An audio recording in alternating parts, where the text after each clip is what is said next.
Hello and welcome to the Queen Bee podcast by Queen Bee Rising. I am the host, Tanya Rutherford. Now, I'd love to invite you to enjoy all of our episodes. We're currently in season 3 and it's been an amazing journey. Each fortnight, I interview an amazing woman and we talk about menopause, we talk about midlife, and we also talk about personal transformations. Along the way, we explore some of the things that are holding us back, and there's always something uplifting, inspiring, and often a wow, I had no idea moment mixed in with all that as well. Stay tuned and enjoy. Hello and welcome to this episode of the Queen Bee Rising podcast, where we explore how women rise, not by pushing harder, but by finally listening to what we need. And so today I'm joined by Shannon Swales, who is a clinical psychologist, a writer, and the voice behind Midlife Reclaimed. Shannon's story is a powerful reminder that burnout isn't the end. It can be the beginning of coming home to yourself. Through her book, Nothing Left to Give, her podcast, and her gentle yet practical approach, she helps women move from exhaustion to energized, from people-pleasing to purpose, and from silence to self-trust. So if you've been feeling like you've been barely holding it together, this conversation will remind you that it's never too late to rewrite your story. Welcome, Shannon. Hey, thank you so much for that lovely intro, and happy to be here on Queen Bee Rising. Thanks, Tanya. My pleasure. Now, Shannon, you write about psychological flexibility as a kind of way through burnout. What does that actually look like for a normal woman on a Tuesday afternoon? And how can she begin practicing that in tiny steps? Yeah, it's such a fancy phrase. I really need to come up with something a little bit more human. I'll work on that. It comes from a psychological approach called acceptance commitment therapy that I was introduced to not through my clinical training as a psychologist. They weren't training in that at the time. But through training, through a job I was doing, I was working in addictions, and this therapy, Acceptance Commitment Therapy Act, was starting to show a lot of good results around that. So our workplace trained us in that, a few of us. And so that's where my birth of this psychological flexibility that basically captures what ACT teaches in the way of skills that can help support our resilience. Want for a better word, I'm not a big fan of that word. But so it captures a lot of skills, but to put it simply, and like you said, let's just get down to brass tacks really. It's the first principle, there's 3. It's about being able to, the first principle is about being present. That often in our world, and as this human being that we are and how we're set up, we're often not present, and we're not meant to be 100% present. This is not about perfection. It's just about the importance of presence. And what I mean by presence is that real mindful presence. So non-judgmental, as best as we can be, open to what we can see, hear, touch, taste, smell in our, because that's how our body communicates with our world. In our presence are our thoughts, are our feelings as well, but that this is all part of our presence. And so that in itself is a tricky technique. It's huge. But that's one of the, when we're talking about psychological flexibility, we're talking about presence. The second one is we're also talking about being open to what's present. Often what happens, because we're human, and I'm going to say that a lot because we're not perfect, even though some of us, including myself, might have that perfectionist on their shoulders. But openness is just more about our openness to those experiences that show up in the present, because often what's present is not pretty. Like if we're in the throes of burnout, it ain't pretty. A lot of the things we're dealing with in the present, we want to avoid. Our humanness wants to shut that down. It's threatening, it's horrible. But what we understand, so psychological flexibility teaches us to be open to all, no matter if it's negative or positive. And obviously we're human, we're not always going to be open, but trying to bring a bit more to that, because when we're aware of that, we can do something about it. And I think the other thing with that is that often when we are in that sort of that burnout or that really heavy state is we can't see what's around us. So there might be some amazing opportunities and some really positive things, but because we're so locked into that state, we can't actually pick them up. Yes, and that's why psychological flexibility, using the fancy name, is so important, particularly the presence. Because even when we're present with, even if burnout is in our presence, if we can utilize the skills to help build our presence, we can notice the good, we can help, I was going to say even out, but not necessarily, but help bring a little bit in that is nurturing to our mind, body and soul. So it can be that pathway to recovery. So yeah, you're right. We don't see the goods because we're so caught up in the stress. In fact, that's one of the signs we're in burnout is, and pretty along the way to a really bad stage of burnout, is that we've lost that sense of pleasure or connection with things that usually would. So yeah, this part of psychological flexibility is so important. Yeah, being present, but being open to the present, both the, I was about to say the good and the bad, but in ACT, they talk about neutrality, like non-judgment. We don't judge things as good or bad. They just are. Like, we're feeling sad. You know, it's not good or bad, it's sad. So if our thinking mind says, oh, that's bad, that's horrible, we shouldn't feel sad. Yeah, like that's opposite to openness. But I just wanted to share the last part of psychological flexibility, which is the real quite of what you would actually see someone doing, because you don't see someone being present, you don't see someone being open. They're very much more of an internal skill and response to ourselves. But the thing that you would, if you know the person well enough, the more action stage of ACT, or the more overt action, is like that we take action that is aligned with our values. We live in a society that values and rewards output, which, don't get me wrong, goal orientation, output, productivity has its place. But it's when it's the only thing we focus on to get a sense of worth or pleasure, it can be detrimental, because a lot of those things that we're maybe aiming for, like one of us, for our women, maybe weight loss or something like that, not that I buy into that anymore myself, but you know, that's one of those things. It can take a long time, but psychological flexibility is about identifying our values, what actually really truly matters to us, what brings richness, vitality, meaning for me right now in my life. You know, maybe that's family, connection time with nature, whatever that value is. That in ACT they talk about, that's the last pillar, is that aligning with that and being present with it and open with it can help with certainly relieving the suffering that often is created by not being present, by being closed off and being disconnected from what truly matters, and focusing more on output or productivity, which I like to identify. We live in a society that perpetuates that, so that can be tough, but changing the culture inside. So yeah, that's psychological flexibility. So really it's present, openness and willingness to move with your values, you know, to align your actions to your values to the best you can. Not about perfection. I always like to stress that.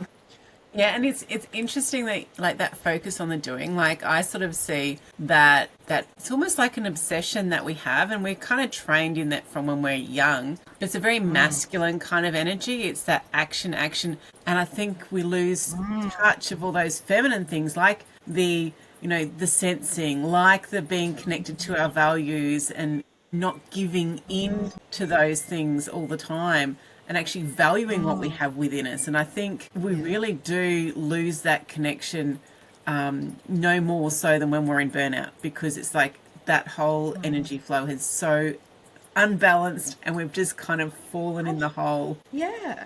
Because what I find with working, you know, with women in this, particularly in midlife, but I work with women across the adult age groups, but I just tend to land with the midlife women, being one myself probably, but like, is that they've recognized or come to, maybe not articulated in that way, but that they have been in this masculine energy, because let's face it, our educational system and our work system is very masculine.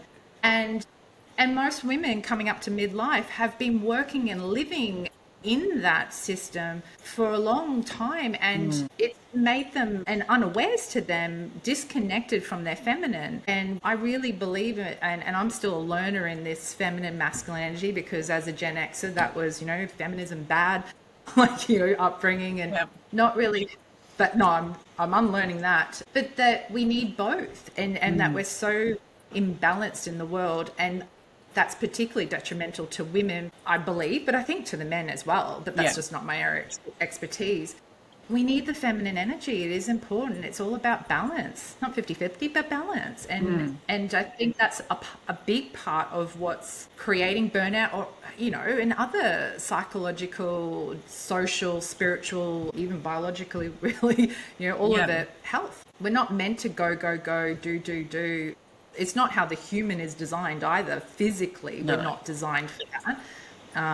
So many things go wrong. Even autoimmune conditions, which is a chronic stress on the body. It can lead to autoimmune. I mean, there's so many things can, but that's one of them. We've got to get rid of. I'm definitely need to bring more feminine energy into this world. Yeah. I'm there with you. We need to connect with our whole selves, not just the part that's socially approved of. Yes, I love that. That's socially approved of. So tell us a bit. I'd love to hear a bit more about your own experience with burnout, and also how you recognize that's where you were, and then the steps that sort of helped you to move out of it. And we're talking action again, but I mean all of the different elements that helped. Well, I definitely brought the feminine in. I didn't know that's what I was doing then. But anyway, there was action, but there was definitely a lot of feminine. Yeah. My burnout, to cut a long story short, it was February 2021. I know the date, 25th. I turned up to work and I literally couldn't turn up the next day. I mean, it wasn't a quick onset like that, as most, and probably some of your listeners will know, but probably very well, it was a cumulative effect. But that was the day my body spoke and said no more, because it was my mind that was overriding me so much. You can do this. Look, everybody else is doing this. What have you got to complain about? You're a psychologist. You should know better. Like, there's a lot of push until my body could not. And so that was February 25th, 2021. And I think the last sign, I remember the thing that just, besides my body speaking, it was also a particular session. Like, I was noticing, because I was working as a psychologist in private practice, I was noticing I was no longer, I mean, I had moments of not being present, but this was big moments of not being present and not being able to feel, to connect to the people I was working with. And that was like, that's not okay. I can't, even if I'm still going through the motions, that's not okay.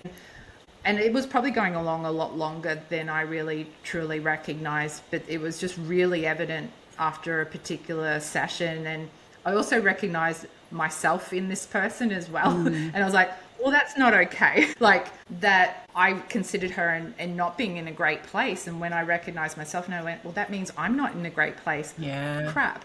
And I'm in a position of caring for others. This is not okay. So anyway.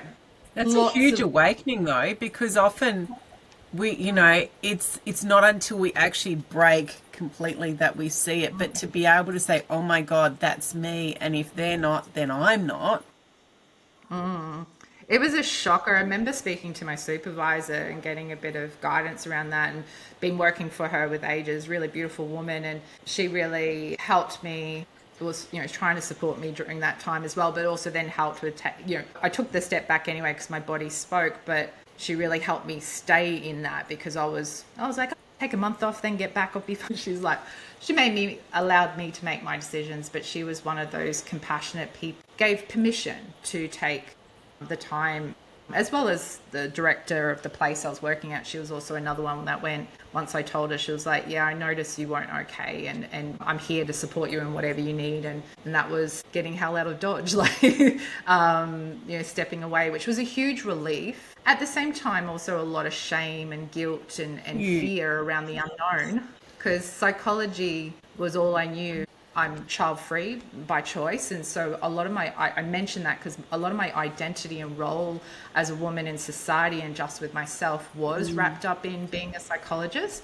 So there was that, but it was at that time, in that raw time, it was more about, I've let other people down, I've let my clients down, I've let my husband down, because financially I've let the director and my colleagues down. But my most thing was like, I've let the clients down. But part of me knew that I hadn't, like by leaving, I was helping as well, because I wasn't in a position of care anymore. But it was a shitty time. But I suppose moving to the good thing, it was good that I stepped back. That there's no doubt that was at the time, that was where my brain was at and my heart, that feeling like I stuffed up and it was all very bad. But the support of others around me and allowing that in really helped to ground myself in not working to get better. And that's what I did. My intention shifted to, or even with the battle in my mind, it shifted to, okay, you can't change what happened and there's no point continuing to bash yourself up on it. Let's set an intention of however long this chapter is going to be, that this is about taking care of yourself. That you haven't really been taking care of yourself. I was doing the things, but like obviously something needs to change here. Something's wrong. And so that was my kind of compass point, was this period of time is about taking care of you. That's how you can atone for, that was the other thing. You can't change what happened, leaving the clients and all that, and financially impacting my family, but I can atone and take care of me. So if I do decide to go back into the business, I'm in a better position. So it became about caring for me. So I really swung the pendulum from that caregiver and giving all to everybody else to caring for me. And that involved going to therapy, because I couldn't do it on my own. Yeah. But I recognized that was a not helpful behavioral pattern of mine. I was toxically independent. I really didn't allow help in. I didn't like it. I helped myself, but I never really allowed psychologists to help me. I've been to psychologists over the years, or social workers or counselors, but I never allowed my people, friends, family, husband, to slowly open up to them, really say what was going on here and here. And just really allowing the caring. It was really about embodying.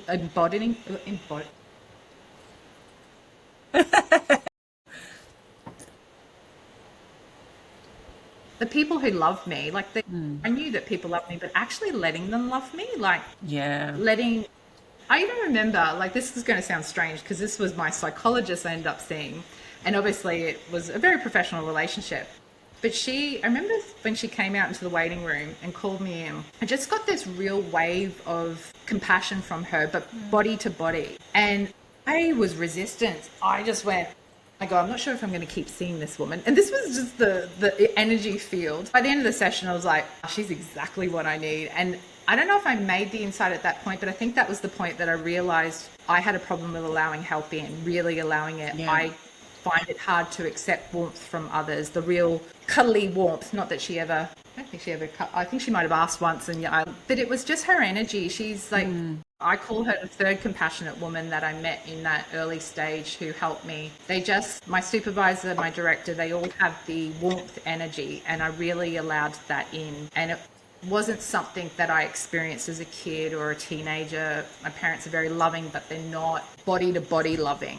They're actually more so like that now, but definitely not as a kid. So I know why I felt very resistant to that. I was able to connect that to that. But I was like, I need to really embody compassion from others, but also from myself. So that was the other thing I focused on. It was actually a man, but Dr. Stan Steindl's book, The Gifts of Compassion, I worked through as well, which had a lot of exercises that are about embodying and really letting in compassion from yourself. What's the big, I know we're talking about psychological flexibility earlier. That definitely came into it as well. But compassion was the biggest key for me. And from a body to body, really, and I've even have clients, because I use it now with clients, they are even saying there's that difference between doing it with your mind or mentally caring for yourself, like going for a massage or talking to a friend, but then actually letting it in energy and somatic. Yeah. And that's where the power is. That's also where the scary shit is too, if you're not used to it.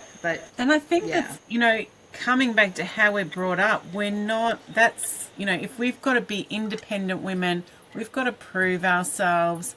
We grew up in an era where it's like, yes, you can have your husband and your children and your career and huge success, and also you're going to be looking after the household still, because no one's taking that away. And this, and that and contributing to that. So we've got all these expectations, and nowhere in that is that compassion and that sort of that inner self-awareness and support. And so we're like, I've got to do it on my own. I have to prove that I'm successful and I'm this perfect Wonder Woman who can do everything. So I can totally relate. Yeah, because I had all those. I mean, I'm so thankful. Well, that sounds really horrible. And I think it was part of what made it tricky for me with my burnout. I thought, I don't even have that load that women are carrying as a mother and all that invisible load as a family. Like, even though we don't have kids, my husband's actually pretty great in terms of, once I recognized I was carrying whatever mental load in our family, which wasn't much, and dishing it out to him. Like, I remember, like, example, we have dogs, and like if he took the dogs to the vet, I would do all that preliminary work, all the catch up, all that. Now, if I know, like, obviously minute compared to the load with children, but I was still living that learned experience. But once I recognized that, and once I communicated that, and he could take that on, even if he was like, oh, what are you talking? He took it on. Like, now if he's taking the dog to the vet, he's doing everything. But I remember just going, God, I don't even have that load and I'm burning out. But I think it's what you said. It's that regardless what load we're carrying, it's in this very masculine energy. It's in this real, like, our worth is based on achieving all those things, family, kids, job, and doing it. And the expectations are usually really high, and therefore we're worthy, we're, a good girl kind of thing. And those stakes are high when there's those expectations are unrealistic and very demanding. But if it's without any support, like you said, that's not even there. That's not like, hey, you can do all these things, you can have all these things. And you know what? It's, you really need people beside you helping and supporting you with this, and that you can lean on.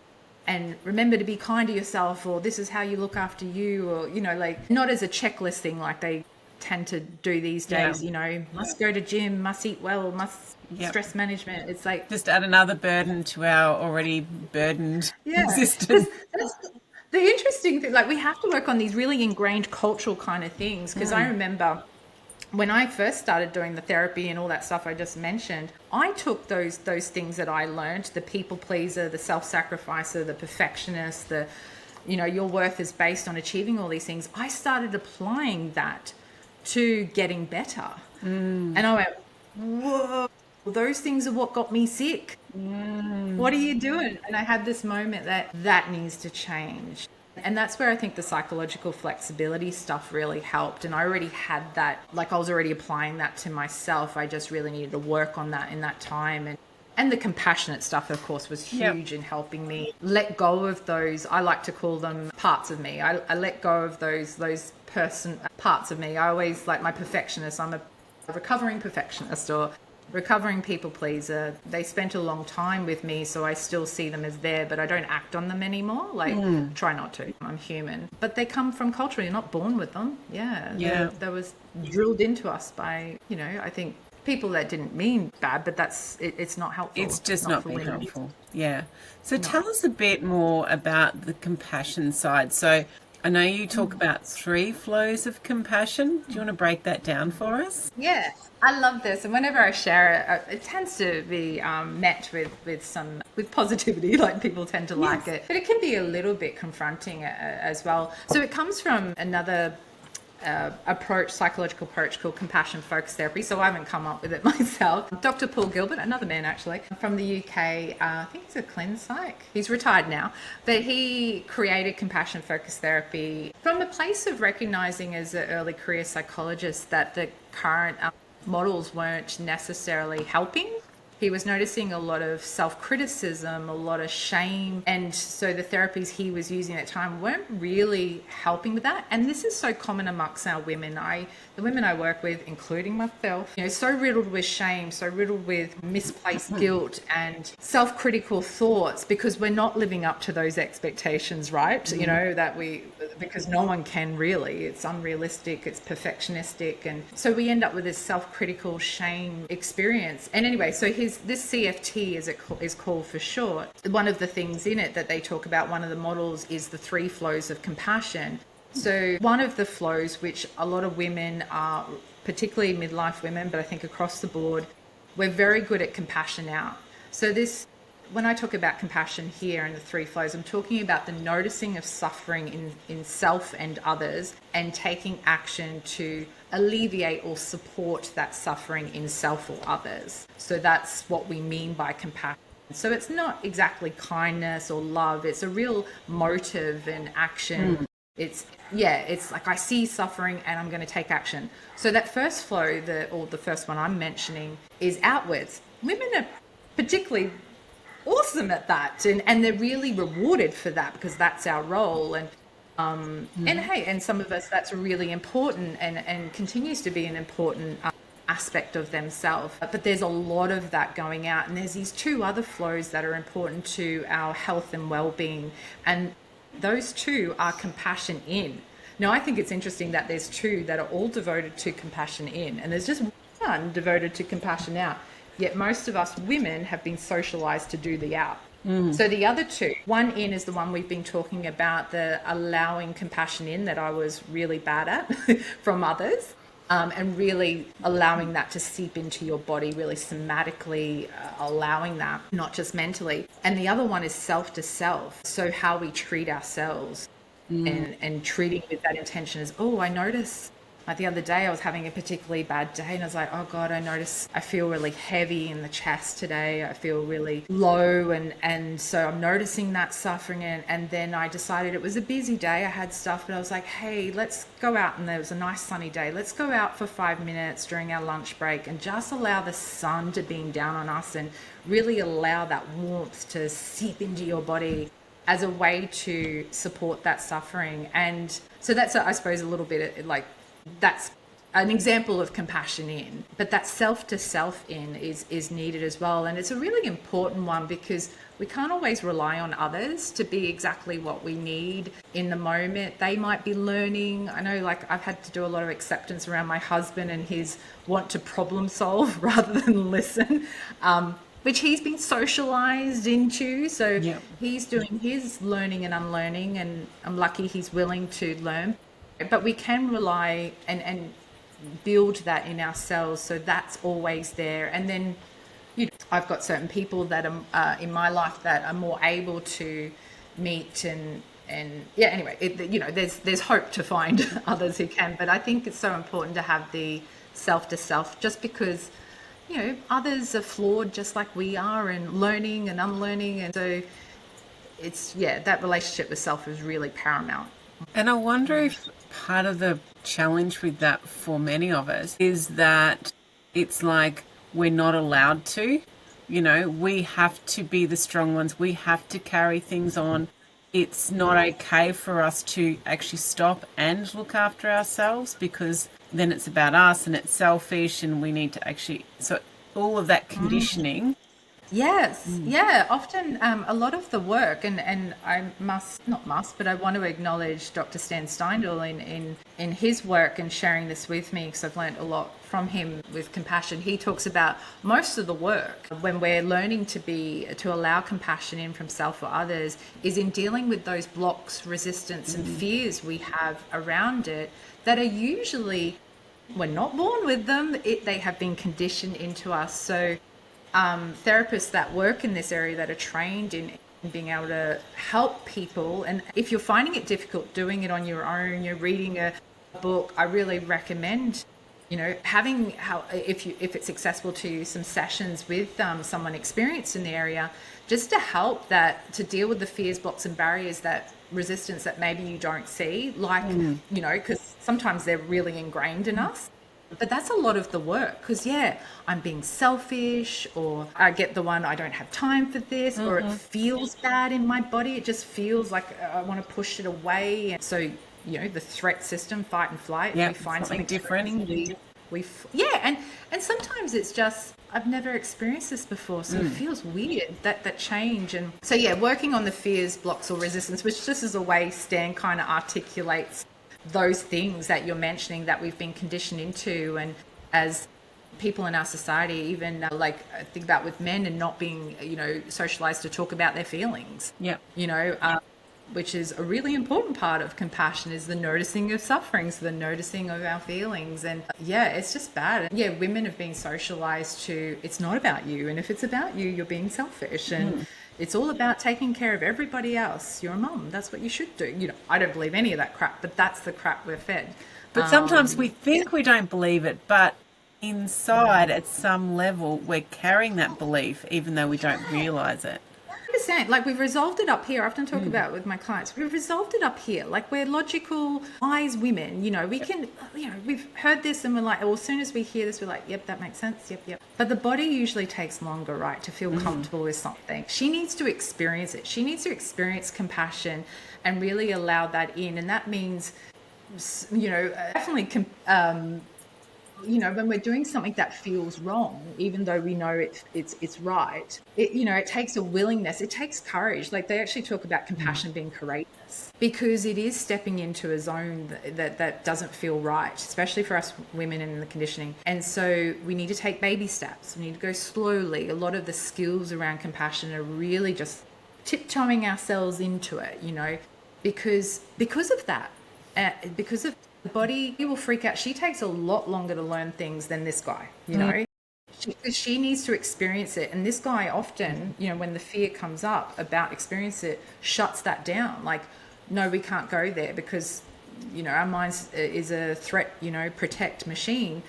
So, but the body needs to learn it's safe, and she only learns through doing.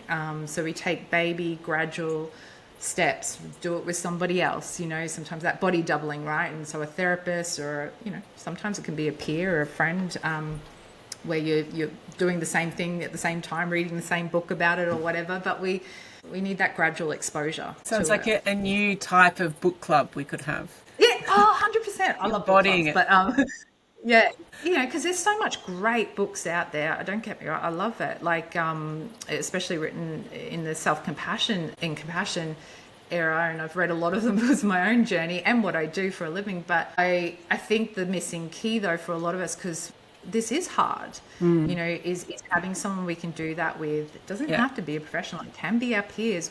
Our friends are, you know, we have one or two or maybe a bunch, however many we have. Or sometimes they can be strangers meeting for a meetup, book club, you know, but we all have this need and want that we're working on, can be so positive. Yeah. And I know the difference between, like, a couple of years ago talking about, you know, menopause experiences as opposed to today, where you can just have a conversation. Whereas, you know, even just a couple of years ago, it was like, I don't know what you mean, and I can't really talk about it. And yeah, it's amazing how quickly that can change and what a difference it makes for us. Yeah, talking is so important. I think that's what I'm so proud of the Gen X generation, and no means, you know, vicariously can understand my mum's a boomer and why it is that they didn't talk about it. But I'm so glad that because I think compassion is actually talking about it. I think that sorry, my brain's a bit scattered, but Brené Brown, she's a lot of people have heard of her, but when I first came across her, it was her research and her work on shame. And she said anything that has a bit of shame story around it, which menopause, perimenopause certainly did, like, oh, you don't talk about that, women's business, ew. You know, periods, ew. Cycle. So it all got shut down, but it took away that avenue. And anything that's been shamed culturally, individually, whatever, gets shut down. We don't talk about it, and that's where fear grows, shame grows. She was like, yeah, we need to talk about it. And I'm so proud that Gen X, whilst we didn't get the schooling, what we have started doing is our own work and speaking out about it, whether it be about menopause, whether it be about midlife and the bloody challenges there and the invisible load and all that jazz, going through divorces, relationship difficulties, mental health, burnout, that we're more willing, a more willing group, an able group to talk. And that's powerful. Like Brené talks about, to break shame, we need to talk about it. You know, that's the step. Shame breeds in silence, and stuff that. And that's why I talk, because I remember it wasn't diagnosed, but I can definitely look back, and I suppose with my psychology hat on, but also just my wisdom that I've learned about myself, is that I would have been clinically depressed in that sort of early adult years and gone through a bit, and I didn't talk about it. And that, until it got so bad that my partner at the time is my husband now, but he got my parents involved, my mum involved, and so it did start to come out. But I still kept things silent. But it wasn't till my 30s, I think, where I was having another... Anyway, but this time with burnout, that was where I was like, you are definitely not shutting this down. You need to talk when you're ready, focusing on you to start with. But I don't think I planned to, but eventually, quite quickly, I started talking out about it. Mostly for myself, because I knew that broke shame. Thank you, Brené Brown. Learned a lot from her books. But yeah, so it was going to be part of my healing, but I knew that would help somebody else too. So I could still be that helper with that, because I wasn't practicing at the time, but just by doing something, breaking that shame. Let's talk about mental health. And because it was really important for me to do that too, because psychologists weren't talking. Yeah. I didn't have one psychologist in my training at all. And because there was a lot of, again, I don't think there was shame, but because people weren't talking, I was assuming it was shameful to be a psychologist and suffering mentally. So I shut that down. But I went, well, once it kind of, the cat was out of the bag, I couldn't shut that down anymore. I was like, I'm going to talk about this, because I don't want other psychologists or other women or other humans. And whoever, like, I'm not specifically just honing in on psychs, but we've got to talk about things. I'm very passionate. I think anything, like, that's what my mental health, I don't like saying problems, but downturns, whatever, across my whole adult and child years, really, just undiagnosed, it was all kept in. And that, I know this is quite confronting, but that kills, it does. We've got to talk about it. Even perimenopause, menopause, because that's a really tricky time for a lot of people mental health wise. So we've got to talk about it. Anyway, I'll get off my high. And speaking about talking about it, how about you share a bit of your own perimenopause journey and how it interacted with the whole burnout and the recovery and life in general? Well, classic, like a lot of us, I didn't recognize I was in it. And I think I was in it, or something was happening hormonally when that February 25th, 2021, because I was on contraceptive most of my life, 16 for the reasons of not having a child and being sexually active in my relationship, but wherever. And so my husband went and got the snip, and I was like, finally, I can get off this stuff. So I think, whatever was happening with my body, like I was 41, might have been to do with that. But I think, hormones did play a role, but it wasn't till I was recovered enough from the burnout, because I did put it, and look, there was a lot of psychosocial, spiritual stuff going on that was certainly contributing to my burnout that I was focused on in recovery and dealing with, and some of those things mentioned. So I wasn't really paying attention to the biological aspects like hormones. But it was about at 43, I think, where I was definitely out of the burnout enough, and I wouldn't have classified myself as burnt out anymore, still learning the lessons, but I was not in it anymore, that I started to recognize, and I kind of cringed at, it was hot flushes that really was, you call it hot flushes, that really kind of pinpointed, because it's like, so it goes, hello, it's definitely is. And the rages, that was the other thing. I remember having this conversation. I was doing some part-time work. I still wasn't working as a psychologist, but I was doing some part-time teaching. And there was a colleague, I love her, Rebecca. We were having this really honest chat. I'm like, I just could freaking, women would understand you would understand what I'm thinking of. The rage. And it was her that suggested that, have you talked to your doctor about possible menopause, perimenopause going on? And I'm like, and I was like, no, I just came, I've been off the pill for a bit. Rena was my last one. And I'm like, no. And then the hot flushes came, and they were like all the time, disrupting my sleep. And I went, okay, yeah, let's chat to the doc. Spoke to my mum, and she was like, I didn't really, go through it. So that wasn't much. I mean, she did, but very disconnected from her body, with what she was socialized into. But she could have, like a lot of women aren't symptomatic either. So, but anyway, went to my doc. She said, you're too young. Yep. Which was like, so pissed. But I also didn't advocate for myself at that time. I think I was just a little bit in shock and probably just kind of accepted what she said. But then I went back a few months later and just insisted, after having some conversations with girlfriends and just looking up things, and I just went, no.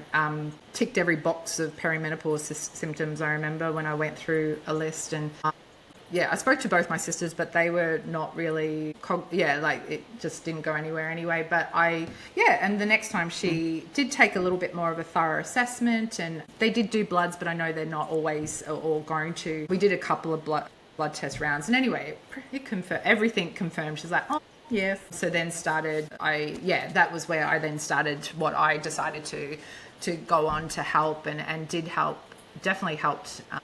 Basically I went back on the pill, and which was hilarious, but it has helped with the hot flushes, which then's improved my sleep. It's also helped with mood regulation, because that was I don't get the rages like I used to. Not that anxiety or depression, or probably melancholy, definitely, but I noticed a shift there, that I was a little bit more lifted. It hasn't, obviously it's not the be all and end all. I'm focused a lot on the lifestyle factors as well, particularly food. That's a big one for me, because I've never been particularly great with nutrition. So I've been focusing a lot on that. So it's really I suppose from the burnout to the peri, which whatever was going on from the hormones, I think was going on during all the burnout as well. It's really, I suppose when I look at that biopsychosocial spiritual model of health, which is a model of health that I look to, I'm like, okay, I'm focused a lot now on the biological areas. What can I do to support my hormones? What can I do to support, my neurochem?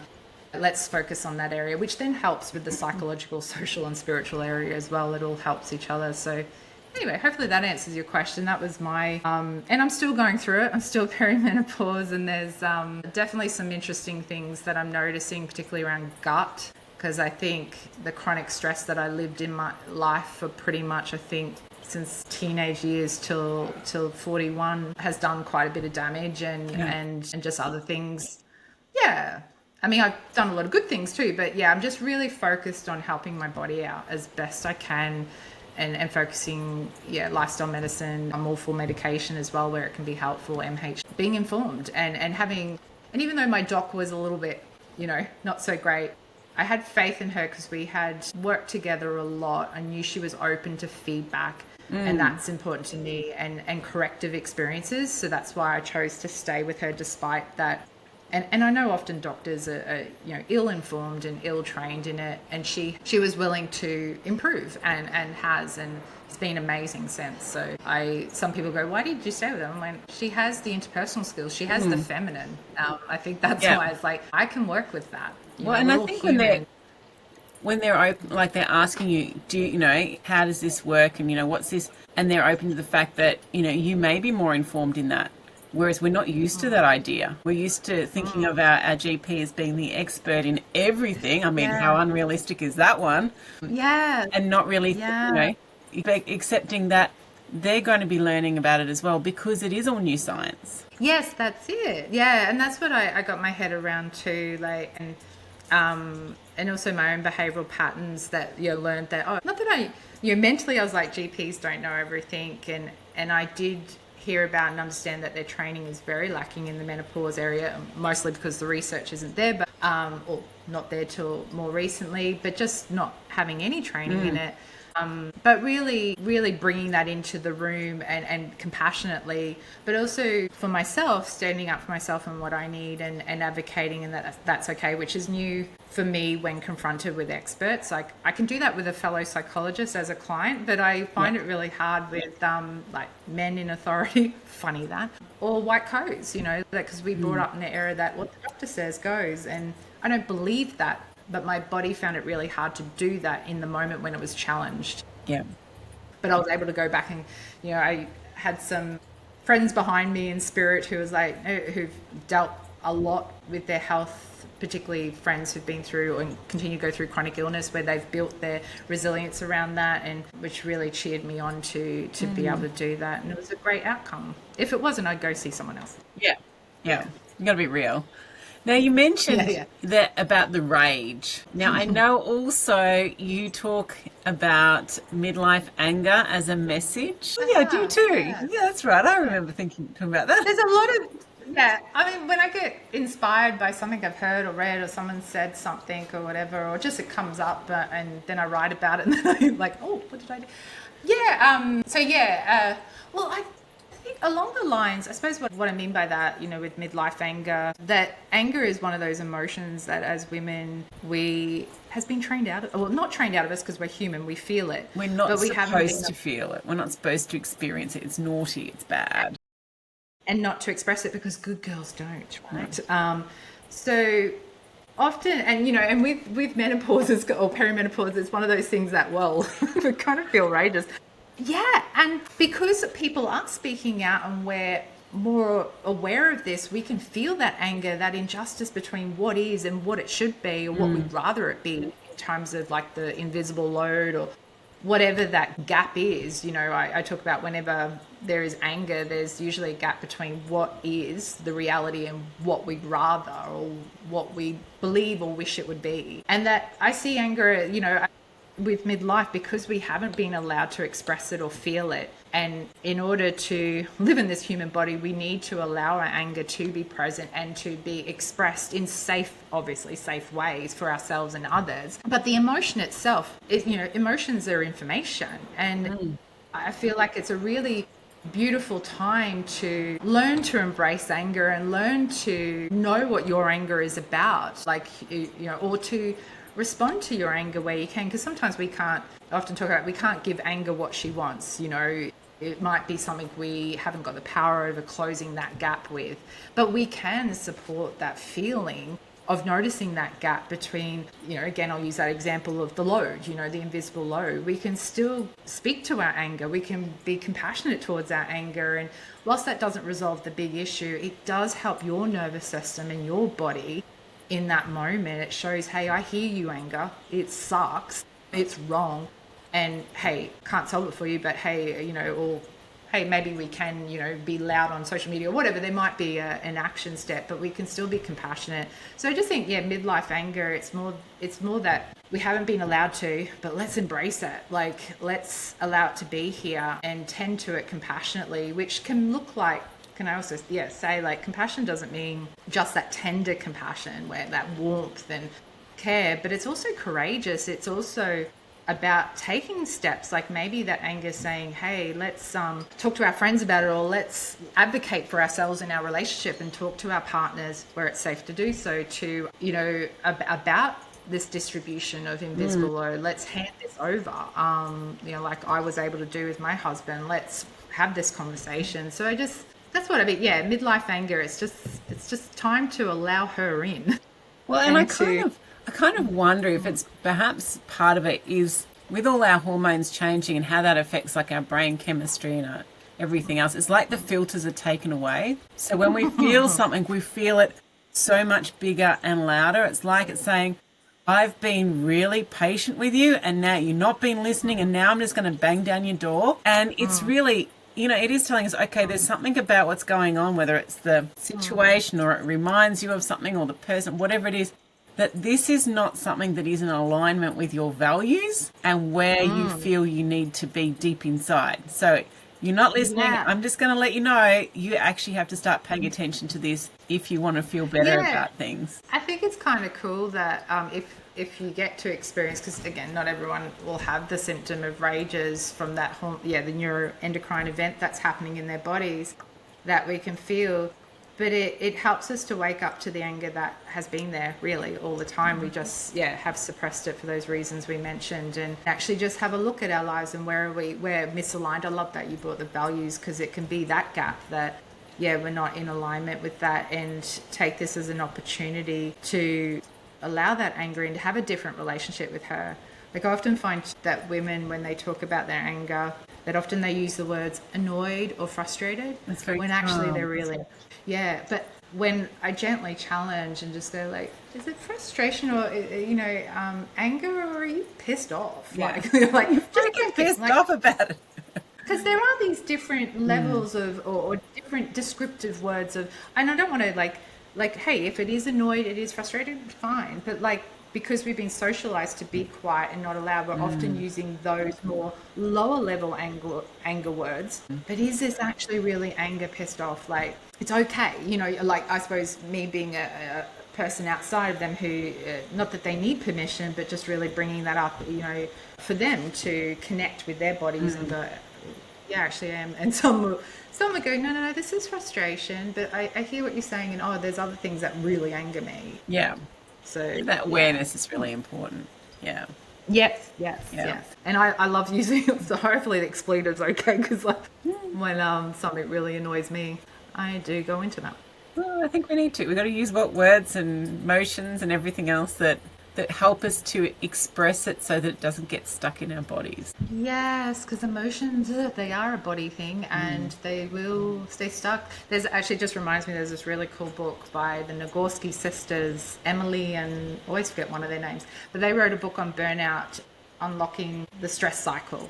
But they talk about this, that we need to allow our emotions to move in some ways in our body. So this might look like they're talking about stress in general, but it can be particular emotions as well, because it all lives in our body and is stuck. It hasn't had breathing room, moved out. And so they talk about the science, but they also talk about the practicalities, and they bring in lived experience, both their own but then others, to really bring to life these different ways to I was going to exercise the demon, but our emotions aren't demons, but to process the stress. It really, if we don't, it gets stuck. And we were taught to, as you said, with anger, it got stuck because we weren't allowed to express it. Yeah. And I think that's why we do have we seem to be having, as a collective, a much stronger perimenopause experience. And I think part of that may be because we have been shoving so much down and it's stuck in us. I mean, you think about,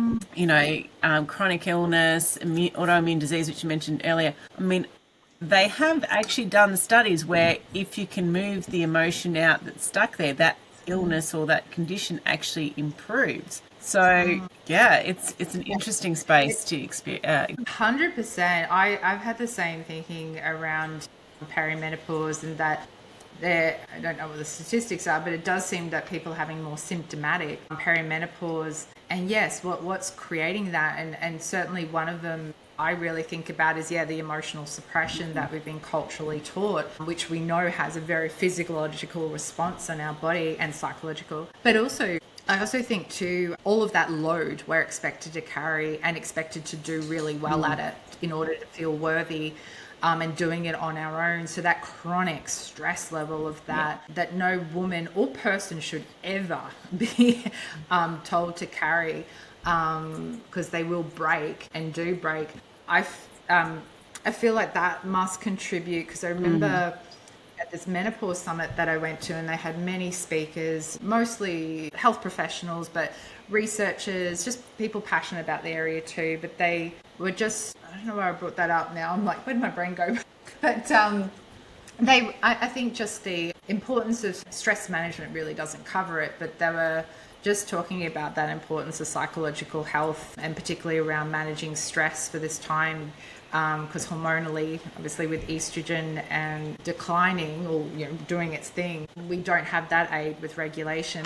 And it made me think, as a psychologist, I'm like, we're not equipped with those skills. Like, I'm only equipped with it because I always joke, I'm serious, that psychology, going and doing this degree, has been the most expensive therapy, but it's helpful because I gained skills and knowledge I didn't get from my family or friends or the culture, but I got from that, and that's why I'm passionate about passing it on. But because that equipped me at least to have a little bit on my side to help me in this transition.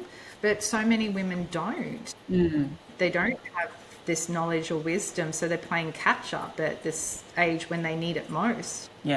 So there's got to be a correlation. It's just massive, and we're the ones who suffer more with chronic illnesses, autoimmune conditions statistically, and dementia, and osteoporosis, the bone density stuff. It's like, but we've got a lot of opportunities to learn and share. Yes. And the power of voice, and so many women now in positions, as health professionals, as researchers, as with more of us in there, and therefore and represented it, and therefore studying this stuff, and bringing the feminine in, and that I think we've got a lot better chance so this doesn't happen to the next generation. For sure. Moving on to our more optimistic, instantly amazing. What are the things that you're working on right now? What kind of things can we be looking for from you? Yeah, I know you mentioned earlier in the intro, founder of Midlife Reclaimed, which is certainly my baby at the moment, my child. And I suppose because one of the things that I'm really, really strong about is community and creating communities where I can to help life women to come to a place. It's online at the moment, but my vision I'd love to have pockets of this popping up face to face too around the world.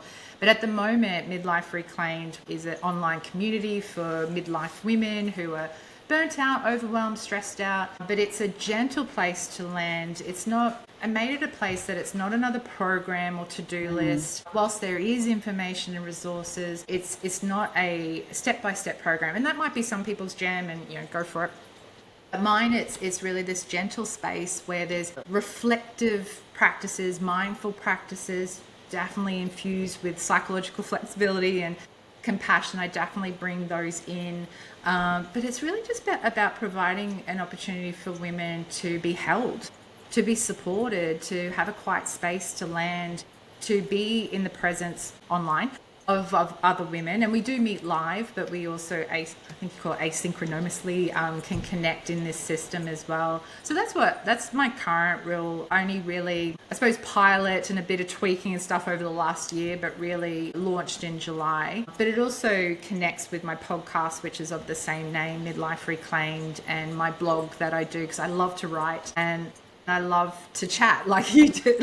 Really? Forum. It's been such a challenge getting you to talk. That's the funny thing. My parents actually said, because I was such a quiet kid. Oh, me too. And my older sister left the house and they went, oh my God, she has a voice. Because my older sister has a big personality, which is beautiful, but a number of things led me to be quiet. But I'm not quiet when it comes to being in comfortable environments and speaking about what I love and what I'm interested in. I can talk to the cows come home. So but that's my Midlife Reclaimed, the podcast, the blog, the community. Do one-on-one work with, so I still do the psychotherapy, the personalized, where you can really get into the nitty-gritty for that woman in front of you. Focused on the burnout, but often it's not just the burnout, it's the menopause, it's the empty nest syndrome, the looking after elderly parents, identity, all of that jazz that comes with. I do like the one-on-one work, but I do like community is my passion, and connecting people with people, because that's where we heal, that's where we do a lot of growth. The one-on-one's great, but it can only go so far. I just believe a lot in community, and that's what I think is missing massively in our society, and that's why I created Midlife Reclaimed. Awesome. And so to wrap up today, what is one gentle truth that you could perhaps share with the women who are listening who might feel like they've got nothing left to give, that they're worn out? A gentle truth too. Because I think my mind went to a bombshell, but well, we can start with a bombshell and then smooth the edges, right? So it's not too hard. I suppose the first thing too is it's just acknowledging what a hard place that is to be in, to have nothing left to give. I suppose I just want to acknowledge that it's a horrible place, but a place that a lot of us find ourselves in. And I think that's where that's almost like a gentle thing too for ourselves to give to ourselves, and what I want to give to the women is to meet ourselves with that acknowledgement that this is hard. This is not where I want to be, but this is where I am. That is us. That's self to self compassion. That's that. I hear you. I heard you. And while we may not have the answers or the next steps yet, maybe a gentle nudge would be: is there someone that you feel safe enough to share that with? That it might be a girlfriend, it might be you'd rather a stranger and talk to a psychologist or counselor or social, that was the first step. And so many people I know, their first step from that place of nothing left to give is, if you're doing it alone, if it's all, you're just keeping it all in, please acknowledge the truth and say that to someone else who can meet you enough, not perfectly, but they might whatever you need. It might be listen, it might be, I don't know, having a drink together, whatever it might be. But say your truth to someone.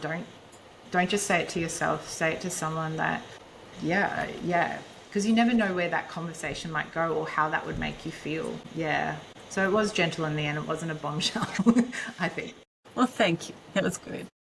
I'm like, I have a tendency to go deep really fast. People have told me that. And whilst I am gentle, I believe people say I do come across quite gentle. But like, I'm like, oh my God, I think sometimes I go deep too quickly and people are not ready for that.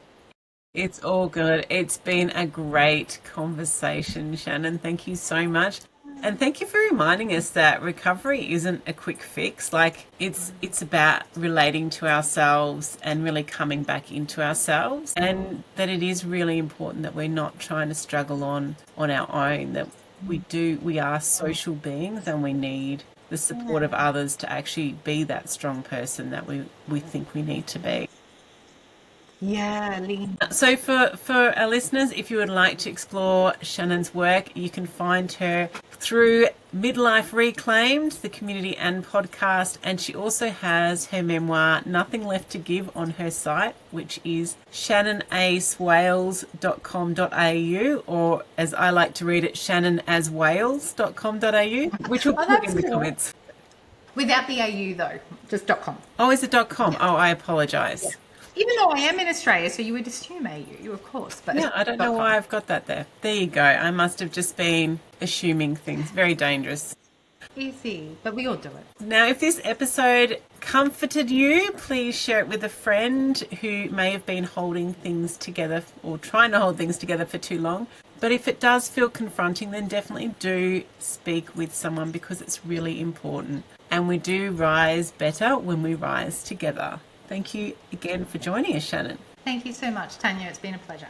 Thank you for joining us for the Queen Bee podcast. Now, if you're keen to have more, and why wouldn't you be, definitely check out all our other episodes. I think there's a real win in every single one of them. Now, if you would like some more support, then we have that as well. In our Queen Bee Rising library, we have a lot of resources designed to inform and support you in your peri and menopause journey. We also have some amazing programs that are all about helping you to shift from blah to woo-hoo, or something along that spectrum. Check out the website. And if you've got any questions, then definitely shoot me an email at connect@queenbeerising.com.au, and I look forward to hearing from you.